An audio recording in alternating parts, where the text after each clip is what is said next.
Thank you. Let me get everything set up here. I would like to know, first of all, who it is that I'm speaking to in this respect. So if you would let me know, whatever organization that you represent here, do you already have a security policy and training associated with that? Can you just show me your hands if you already have that? Okay, good. That helps me. Because we're going to talk about removing disruptive people, primarily because the insurance companies tell us that's one of the questions that gets asked a lot. And if it's being asked a lot, then that says that maybe a lot of people don't have those policies and procedures and training that are really necessary, and we need to address it. I'm going to come from the standpoint of my own heritage. I grew up in a parsonage. My father was a pastor, and his father was a pastor. And my 3 uncles were pastors. And then somehow I didn't qualify, so I ended up being an attorney. But I threw in the basketball coach stuff just to kind of keep an edge on things and make sure I wasn't completely ostracized for being an attorney. But the truth of the matter is that when I became an attorney 40 years ago, and our insurance people will probably verify this, the exposure for our churches and our religious organizations was completely different. Completely different.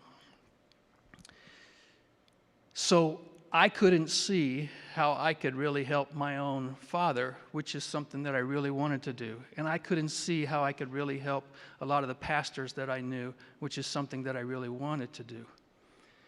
But things have changed in 40 years. And things have changed really in the last 4 years. And now we have an entire law firm that is full of guys ready to help churches and religious organizations because there are so many new liabilities. But as I still have a heart for helping pastors and people who are running religious organizations, that's where my heart really is. I run a ministry organization, an urban youth ministry here in Phoenix. I have been doing it for 40 years, and that's how I end up, believe it or not, being the coach of the national basketball team in Palestine, and then the coach of the national basketball team in South Sudan. It just happens, and my heart is to help our leaders to understand. So I'm going to go through some slides quickly and some things that just to give you a feel for how do you deal with disruptive people, just to give you some handles. Bob and Mark walked you through some cases, and boy, that's really good stuff, and it's good. I want to give you something that's just really simple for us all to understand and hang on to, and then follow up on when we're finished. First, let's talk about what we're not talking about.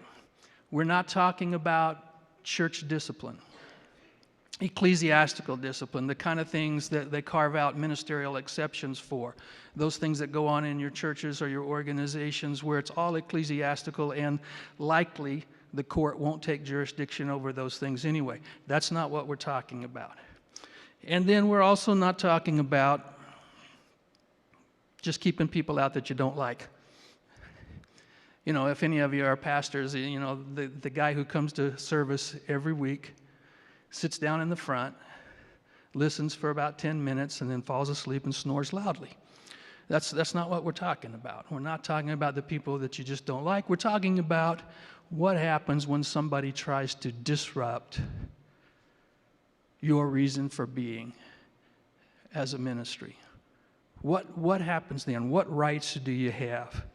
Types of disruption that happen. You can talk again to our insurance people. They may be able to tell you even more than what I can tell you, but it could be a disgruntled or angry neighbor or member who comes in to vocally disrupt a service or a meeting. It could be taking a child from the nursery without authority to do so, and the disruption that brings. It could be family arguments that break out in the middle of your meeting. It could be even in events that are other than a worship service where things get unruly. It could be an organized protest. It could be an active shooter. And we don't know what else may be coming down the line given our cultural moment that we live in. But here's something that you should know. Over the last 20 plus years, the deadly force incidents that have occurred in religious organizations, including the churches, number over 1,700. 1,700. And in those, there have been over 480 murders. Now, those murders include knives, guns, cars, explosives, fire. But that's what's been going on, and maybe we're not really aware of that. And maybe if we were aware of the magnitude of the problem, maybe we would prepare more. And hopefully that's what happens after we're through talking today. Let's go to the answer to the question, are ministries allowed to remove disruptive people? The answer is yes. And quite frankly, Bob, being the veteran that he is, put in an additional slide where I was just going to tell you the answer is yes. He put in an additional slide, and I assumed it was for the Seattle Seahawks fans who might need a little help this week. There's the big yes. Yes, you are allowed to remove disruptive people from your ministries. Let's look just at the general rules. Here's the general. Your house of worship, and not just your house of worship. Mark made a good point that this can extend beyond your house of worship. It could extend to the gymnasium. It could extend to wherever you are doing ministry and you have the exclusive right to be there. That's private property. Okay? And here's a common misunderstanding, that inviting the public does not prevent you from being able to remove disruptive properties. It does not turn your private property as a ministry into public property that gives people the freedom to do whatever they might feel inclined to do. Additionally, what we have is, let me go back. It presents responsibilities. When you remove someone, you can't just have the big guy in your church or in your group throw the person over their shoulder, walk them out, and throw them in the street. There are responsibilities that we have for taking care of the people that we are disciplining in that way, that we are removing. And we'll look at that a little bit later. We also have a responsibility to protect the people that are around. So we have to balance our responsibilities with our rights. So we'll walk back through it. Arizona law does not require churches to allow a stranger to enter or remain on their public property, simply because their ministries are open to the public. Simple rule. When a ministry has a reason to believe that a person will disrupt its service or its activity, ministry activity, the ministry may either deny access or remove the person. The better idea here is to deny the access. If you know ahead of time, it's much simpler to deny the access than to have to remove the person. The right to remove is balanced by these responsibilities. First, and this is the toughest one, you have the responsibility to preserve your mission. Now, what do I mean by that? You're going to hear me say in a little bit that one of the first things you do in a plan, in a policy, is to develop a point person, develop the person who is the first to intervene, to direct the intervention, to direct how you remove a disruptive person.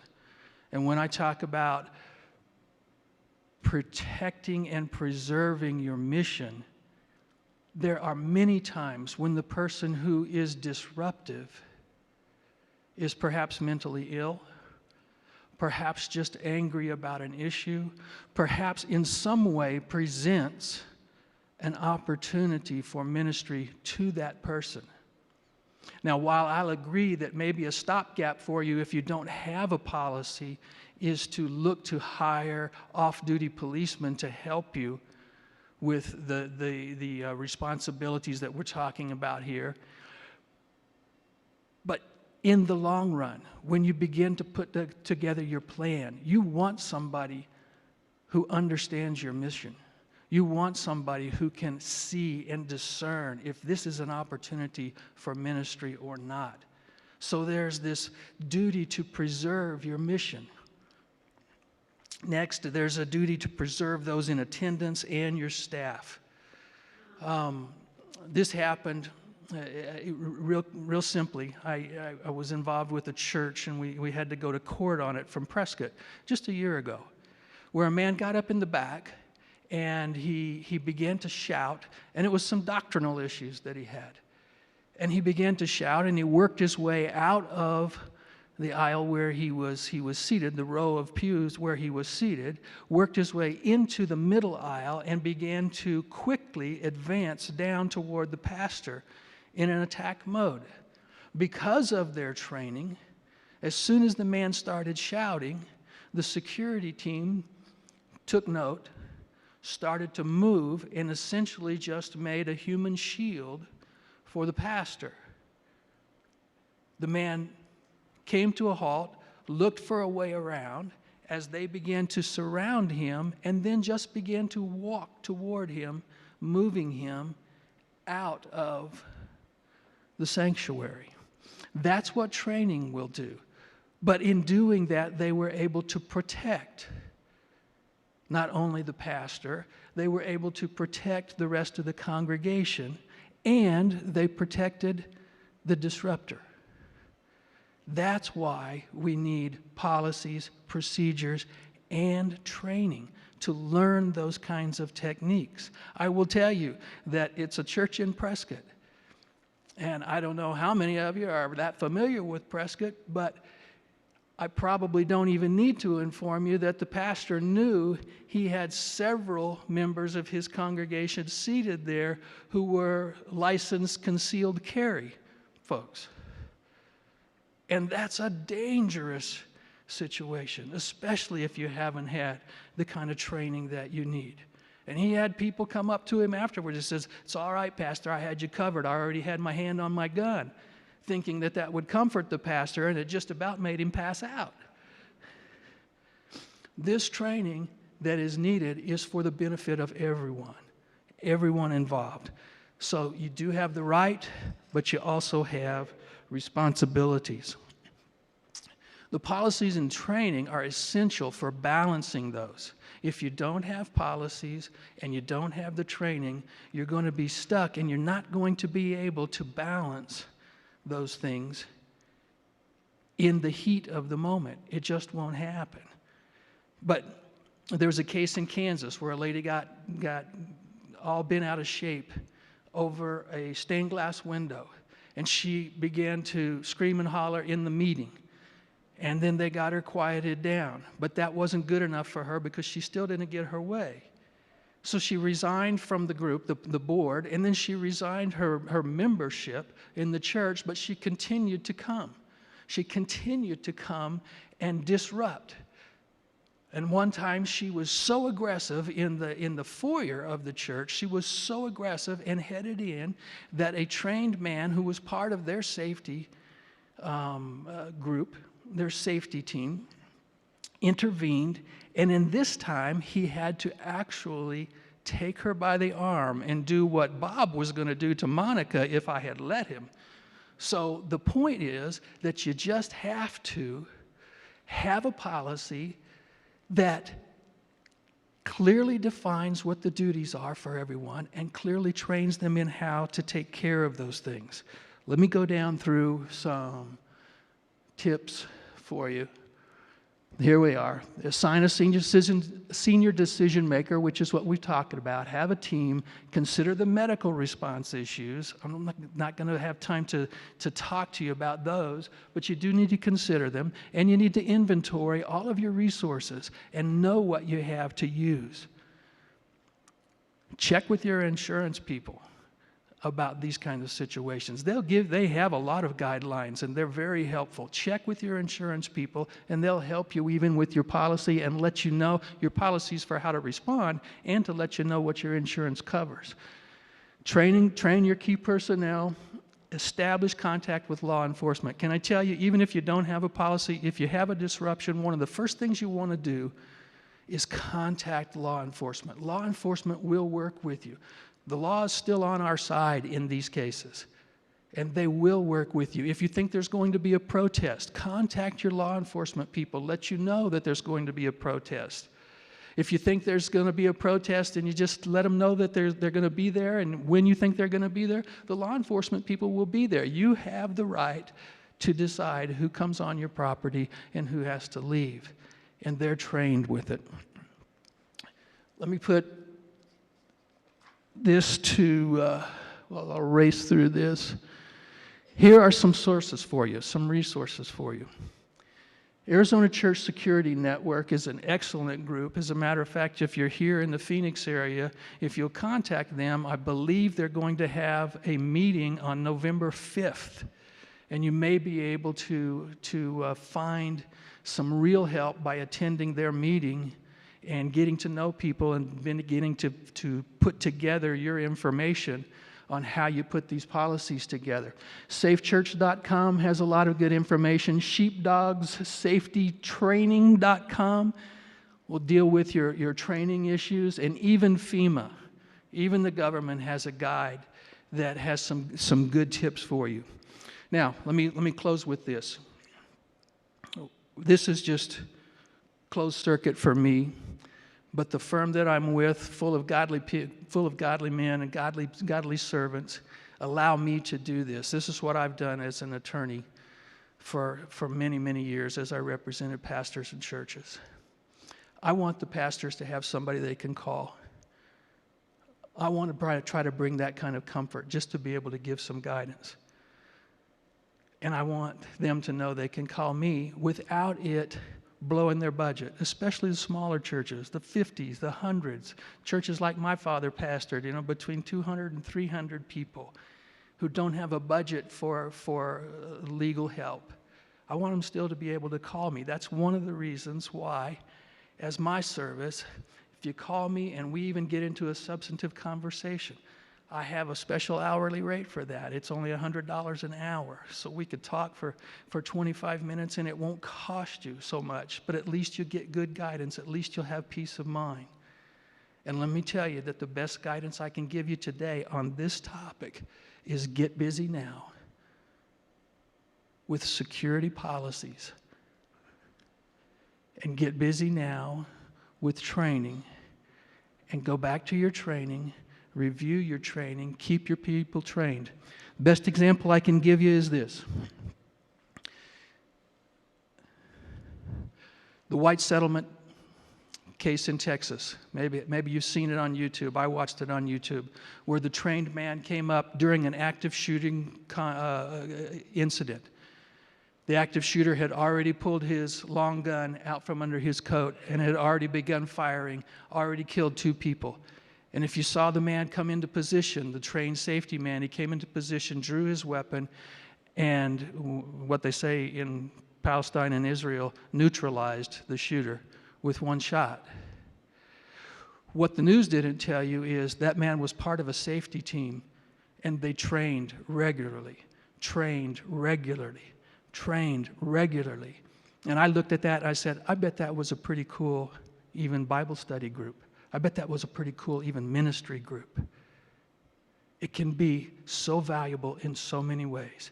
Make sure you get a policy, make sure you follow it, and make sure you get the training. Thanks for your time.